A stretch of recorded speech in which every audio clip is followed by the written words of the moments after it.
Well, noon 5 o'clock, one Marine veteran is sharing his story of survival and recovery, hoping to show that suicide is never the answer. And we do want to warn you, this story deals with heavy topics, but this veteran says it is important to remind other veterans they're not alone. Fox County's Christina Feliciano spoke with him and has his message of hope.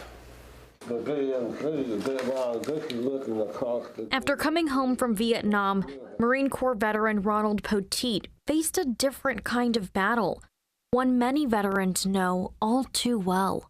We got to live with what we had to do those days.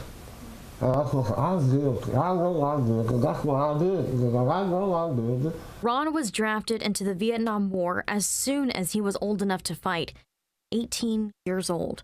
He went in a young man, and his sister Janice says he came out a different person.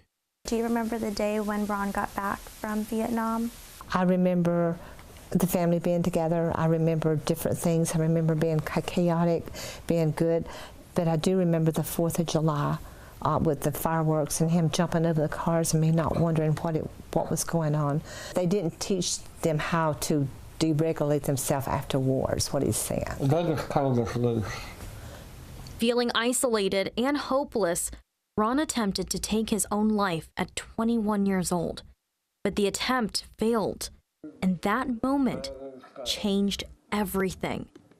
Janice, just a teenager at the time, says it was incredibly difficult to understand the extent of her brother's trauma.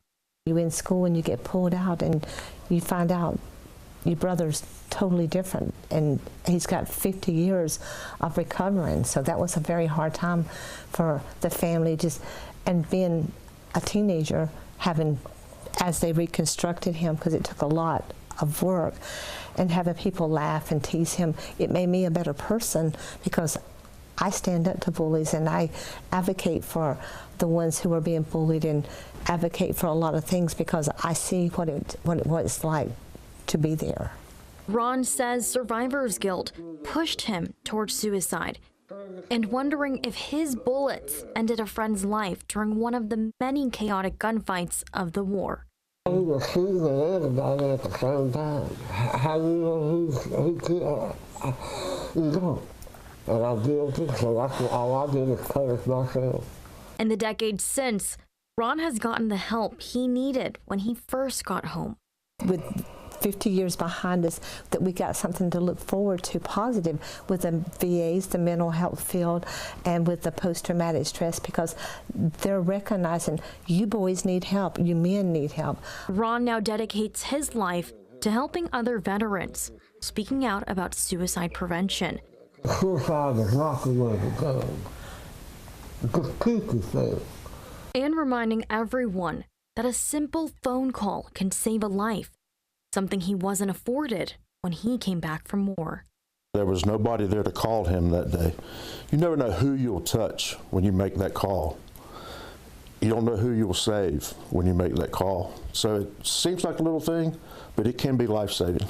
National Warrior Call Day, held every year in November, encourages people to check in with service members and veterans in their lives. Ron is opening up about the darkest moment in his life and the 50-year journey that followed, a testament to the power of connection and the will to keep going. I didn't lose my faith, I just lost my faith. Well, if you or someone you know is struggling, you can dial 988 and press 1 to reach the Veterans Crisis Line. This is available 24 hours a day, 365, that Suicide and Crisis Lifeline.